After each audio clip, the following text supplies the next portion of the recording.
Disiapkan itu seluruh anggota yang ada di wilayah Ditemui di Denpasar, dan Rem 163 Wirasatya Kolonel Infantri Nyoman Santiasa mengatakan, dukungan pengamanan terhadap pilkada serentak di Bali diwujudkan dengan mengerahkan kekuatan secara maksimal atau secara istilah serbuan teritorial, sehingga pilkada serentak mampu melahirkan pemimpin terbaik di daerahnya.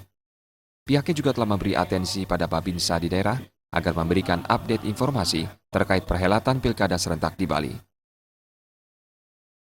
disiapkan itu seluruh anggota yang ada di wilayah Bali ini semua main, baik di kabupaten, kemudian provinsi. Jadi mereka masuk langsung ke masyarakat. Yang istilahnya kalau Bapak Kasat sampaikan itu ada serbuan teritorial. Di sana bukan hanya kegiatan-kegiatan di bidang ketahanan pangan, tapi juga bagaimana mendidik kemudian mengamankan masyarakat yang sedang melaksanakan pesta demokrasi. Jadi kita masuk ke masyarakat.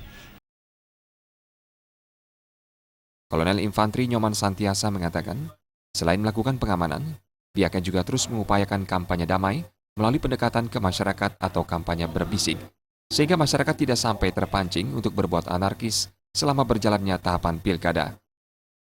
Alit Sidi dan Wayan Winata, Bali TV.